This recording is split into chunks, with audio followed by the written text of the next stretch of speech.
First night done and dusted at Whitehaven. We're just packing the boat now and the kayaks, getting ready to launch from Whitehaven Beach to paddle all the way to the end of Whitsunday Island. She's a monster paddle today. It's about 13 nautical miles, which is about 22, 23 kilometers. We've never paddled that far before, so she's gonna be pretty wild, I think. But the weather is amazing. We're getting a little bit overcast now, but I think when the sun comes out, it'll start to kill a lot of those clouds off, which means that the main thing we'll be subject to is just brutal sun. We found that on the way here in the boat, just getting smashed by the sun. The temperature's definitely increasing up here. The humidity is not something that we're really used to, even though we're subtropical where we are. Not super used to the excess humidity that's up here.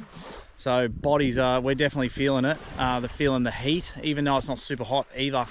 But we're trying to get to the Cairn, which is our next campsite. And yeah, big solid effort, big solid push to get there today. Goodbye, Whitehaven.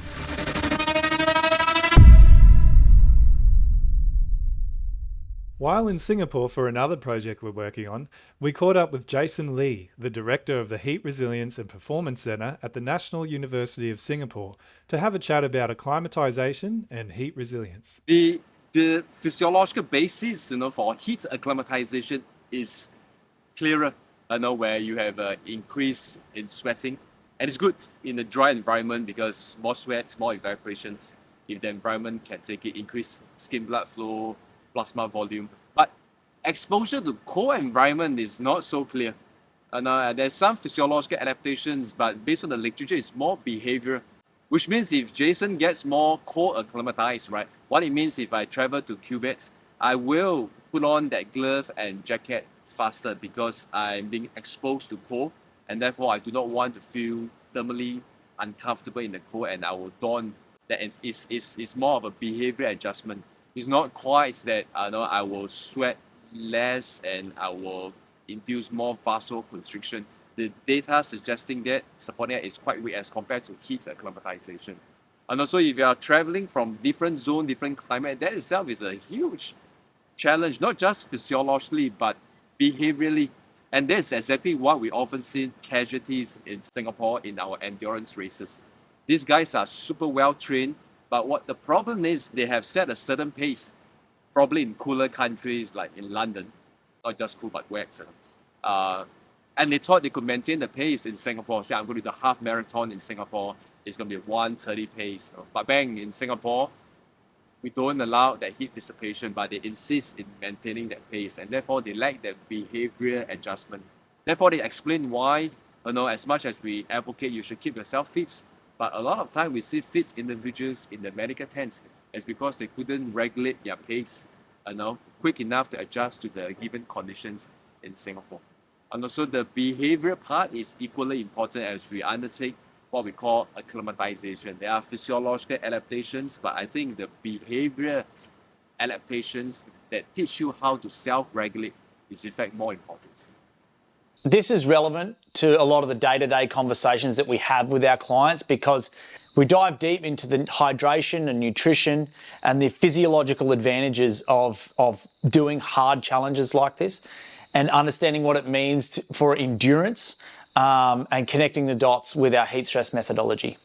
The plan was, whilst we're in the Whitsundays, to do at least 50 kilometres around the Whitsunday Island. We're not experts. Some of the sea kayaking experts can do probably a lot longer than that in distance, but we knew that that was a big enough challenge for us to really undertake to push ourselves beyond our comfort zone. We also looked into talking to Lindsey, the physiologist from the Heat Lab in Sydney, where he tested and measured our core temperatures and understand what our fluid loss rate would be, plus what our heat strain index would be. G'day, my name is Lindsey Hunt. I've set up the heat laboratory here to help athletes in particular adapt to the heat and then perform on race day in hot environments as well as cool and more temperate environments. Alrighty, Bo, so thanks for coming today. Yeah. We're going to start out by measuring your resting heart rate and blood pressure. Cool. After you've been sitting down for a while, let's throw this on. So this is just a little safety precaution just in case. just to make sure everything's all good. You can relax that arm down by your side. And after we do this, we'll get your weight on the scales before the exercise and measure your weight after the exercise as well, so we know your sweat loss during the session. Yeah, right. This is a core temperature sensor. We use this to estimate your core temperature during exercise. Yep. It tries to estimate heat flux, heat loss, and heat production. The difference between that is your heat storage. Why is that important? So with heat acclimation, we try and get your core temperature to a certain range, around 38.5 degrees Celsius. It helps create a stimulus for you to adapt to internally. Yep, sweet. You get air temperature as close to sort of 35 as you can, and then above that, everything in terms of every bit of heat you generate needs to be lost via sweat. So at the moment, we're losing a little bit of heat just by air passing over our skin that's cooler than our skin. But as soon as that temperature gradient flips, we're suddenly gaining heat from the environment. Gotcha. And then everything needs to be lost via evaporation. And as soon as you're producing some metabolic heat via exercise or work, then there's a significant amount of sweat loss that needs to be produced for you to maintain heat balance and safety. Alrighty, I'll get you to just start pedaling slowly for me. Okay. The resistance should come on. You should feel that a little bit there. Yep. How does that feel? It's not too hard, not too easy? No, that's good, yeah. Perfect. So we'll just get you spinning nice and slowly just for the first couple of minutes. Yep. And get you warmed up.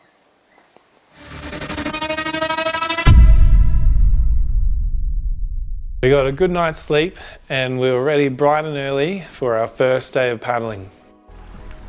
Here we go. First day. Beautiful flat conditions. Bloody couldn't ask for a better morning to start paddling up that coast over there.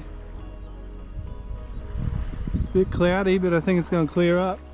We had quite a long way to go today. We had about 20 Ks or just over 20 Ks and pretty glassy as we were heading out. Just got a little bit of a bump in it towards the more open water.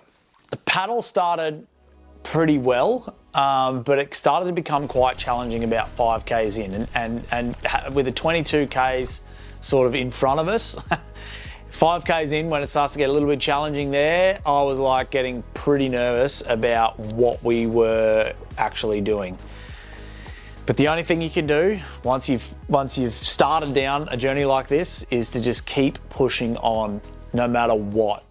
What should I be experiencing at this point? Because how long have we been doing it for now? We've been going for about 9 minutes. So you should start to feel like you're sweating, I'd say. Most people are between 5 and 10 minutes of sweating onset. As you acclimatise or acclimate, your sweat onset will happen sooner. Okay. So that your rise in body temperature... What happens sooner? Yeah. So your rise in body temperature is lower when you start sweating as you become more acclimated. I mean, that makes way more sense, but for some reason I thought like if you acclimated, your sweat rate would sweating would actually start to happen later. No, it doesn't. That makes way more sense. Certain situations where it may do because you might not need to sweat yet. Okay. So at the moment you should be starting to feel decently warm. You're still not too hot yet because you're still building up temperature. So it's really the last half an hour of this sort of session where you might start to feel uncomfortable and hot. Yeah. But at the moment it's not too bad. Feeling right. Yeah. Our arms and shoulders and back were really starting to feel it. Needed a snack, so we hailed in Dean in our support boat, and he handed us a few snacks, and it was just enough to keep us going to make it to the Cairn campsite. We had a really good healthy breakfast with eggs and sausages and things to really get us going. But it's incredible how many calories you actually burn in these situations. You're just constantly moving the whole time for hours on end. The whole trip for that day ended up taking us about 4.5 hours. But it's incredible how hungry you get. So to make sure that we had enough snacks, including cookies and bananas, little small things that we could just get from Dad on the boat to just grab from him and just eat on the go so we could just keep going. hard work. Yeah, The swell's starting to pick up a bit. just a little bit. It's nice, still relatively flat day though. It's hard work. It's definitely the longest we've paddled. Yeah. I had to take my life jacket off, but it's in here. Wouldn't recommend doing it if you're not confident that you could swim that distance to shore. And I wouldn't do that if we didn't have a support boat either. So, so that's why. We'll go for an hour. Where are we at? 47. Okay, yeah, good. Might as well. My whole butt cheeks are gone. My butt's gone to sleep. You can try and stand up if that helps. This kind of mimics the effect of the sun. Yeah. It's quite interesting because the way the sun works, obviously you go outside and you feel it, it hits your skin. Your skin feels really hot really quickly. That's how you can feel the sun. Yeah. Because the temperature goes up. And so with these heaters, we're just heating the air around you. With this, it doesn't necessarily heat the air. The air will absorb some of the heat, but it will hit your body and your skin temperature will rise. Okay. Where that's hitting you, and then you'll just slowly absorb that heat because you're a mass. Yeah. You're a piece of human, so your body absorbs that radiation. Your body temperature is not a little bit hotter than this. Okay. So this is the core temperature readout, and it's saying 37.6 at the moment. So it took a while for it to start reading your temperature going up. So I'd say it's probably underestimating it a little bit. Yeah. So this is just an estimation of your core temperature. It's a good guide. It's not the truth necessarily. The core temperature device, they do have the option to show you your skin temperature as well. So because we didn't have the sensor on for too long before we started exercise, you can see it comes up, the skin temperature value comes up quite rapidly. Yeah. I'd say you would have started a little bit higher than that because that would have just been the device coming closer to your skin temperature. Yeah. And what we'll tend to see is this skin temperature come up, but as your sweat rate increases and you kind of reach a steady state, is it might drop down a little bit. Yeah. Because it's getting cooled by your skin. Why is Your sweat rate. Why is skin temperature important? So the bigger the particle pressure, the saturated particle pressure. Oh, gotcha. Yes. Yeah. So the bigger the gradient you can have to the environment to allow more free evaporation. So that's something that's really important. But also cardiovascular wise, the higher your skin temperature, the more blood flow that goes to the skin. So then you have the competing demands there with exercise, with your heart rate essentially has to compensate. Yeah. Working harder. Has to work harder. Yeah. So when your skin temperature goes up and up and up, your heart has to work harder. That makes sense. You notice after multiple sessions is that the coverage of sweat happens a lot faster. Yeah. So it might have taken your arms a while to get fully sweaty Yeah. as well. I did notice that. But as you get more acclimated, your sweat output will reach every crevice of the body and happen Much faster. and the rate will be more like homogeneous across the body. I'm legit blown away by that. I thought it would have been the opposite effect. That's so cool. So your chest and your back sweats the most, your forehead, these sweat areas have been like mapped. Yeah.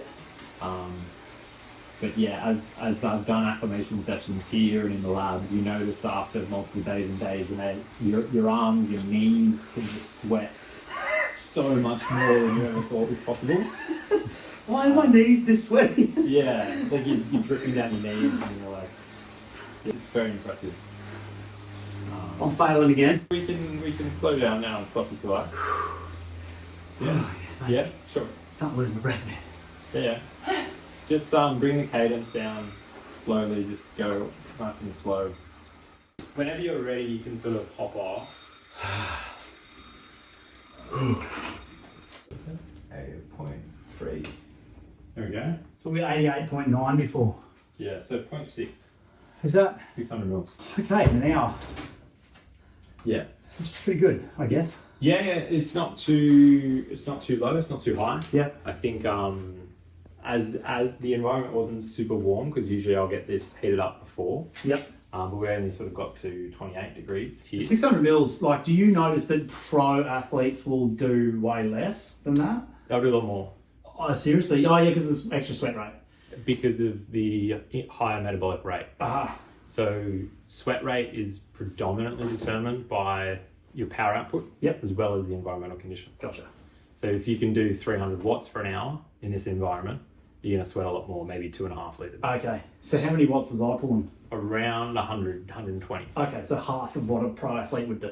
Less depends on a lot of things, but Yeah. So I've had decent triathletes come through here and they might be sitting on 220, 230, 240 watts at 32 degrees. Yeah, gotcha. For example, at a similar heart rate. Yep.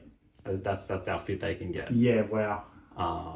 And so they'll be sweating 1.5, 2.5 litres, depending on a few different things. Wowzers. We've been paddling for almost 3 hours, 3.5 hours. Oh, We're almost there. nearly there. That's where we're heading. Oh, even if it's not, that's where we're stopping. We need to eat something. We got about 2 k's out and we saw the headland that we needed to go around, and it's the channel between Whitsunday Island and Hook Island. And it's a relatively narrow channel through there, even though there's lots of large boats that can pour up through there.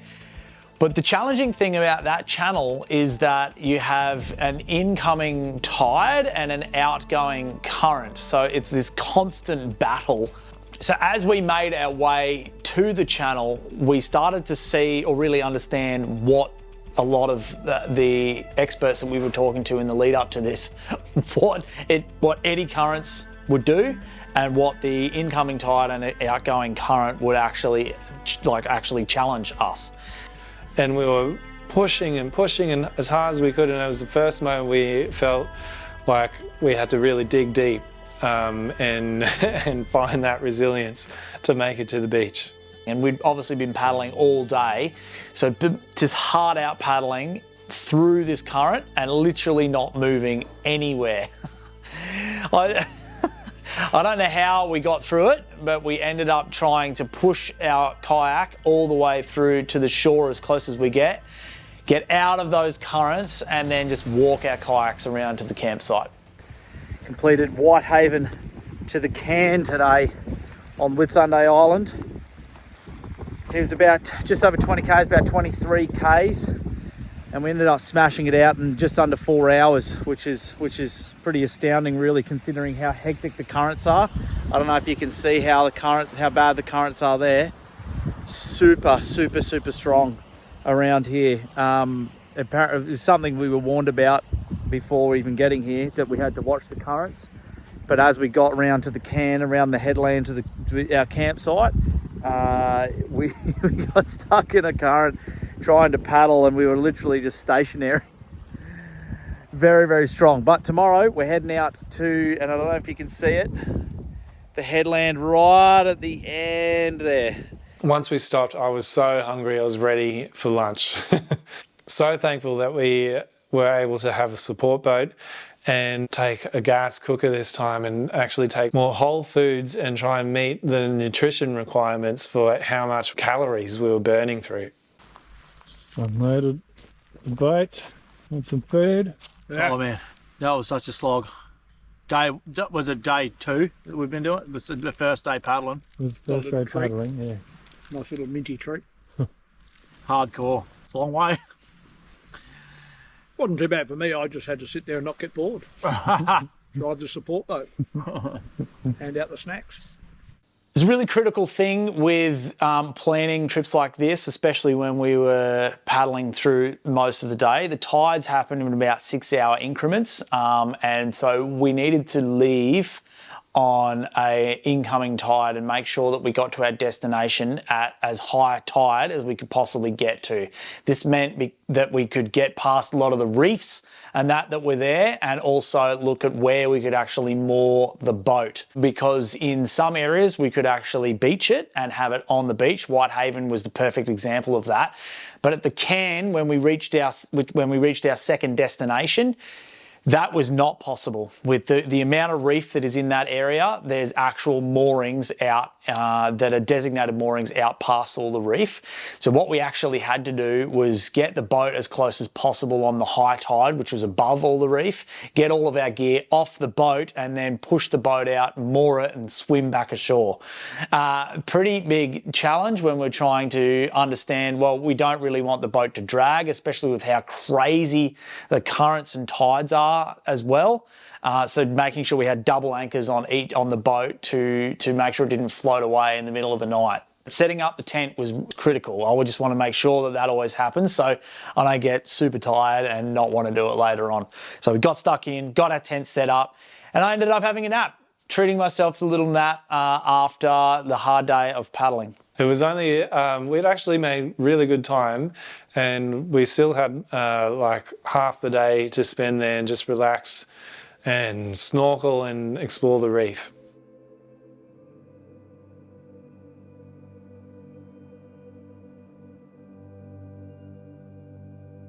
There have been a number of recent studies proving that nature reduces stress. This study found that locations with the highest levels of nature, so the more remote, had the greatest effect on reducing levels of stress. While in Singapore, we caught up with Denise Dillon, a professor at James Cook University, to explore this more. So I started in psychology, in cognitive psychology. I was really interested in psycholinguistics, in fact. And during my PhD, I studied the meaning of values in wet tropics World Heritage environments, because that's so contested that you can study values in the forest or you can study values in people. So the forestry, environmental science stream versus psychology. Environmental psychology in itself is human-environment interactions. So you're studying the people, the place, and the psychological processes in those interactions. So my particular focus came to be nature connectedness, how people are connected to nature, how strongly, and how that influences other behaviours that they have. And so I'm also interested in human-animal interactions. So it sounds like two separate things, but in some ways they can intersect as well. What are some of the key mental health benefits that arise from that healthy relationship with nature that you have seen? So in the research stream, there are two key areas where this happens. And one is stress reduction, that if you get exposed to nature, you get a physiological response that is calming in terms of you just feel less stressed. And this has been demonstrated in various studies, over decades now. The other side is it's a cognitive restorative benefit that when we study, for instance, this is a good one for students, when you're studying, you're really directing your attention, and it can be exhausting because you're really focusing on something that's not intrinsically interesting to you. And the idea is that nearby nature provides something like a fascination. It just gives you an opportunity to disengage and be away and look at something that's inherently fascinating, which is effortless. And so that gives the opportunity for your cognitive systems to restore that directed attention, because we only have a limited resource at a time. And so I'm always telling my students, when you have a heavy load to study, you've got an exam coming up, make sure you take some time to go and sit in the garden for a while and restore. So that's essentially the two main areas. It's stress reduction and it's cognitive restoration. There are a range of other benefits as well.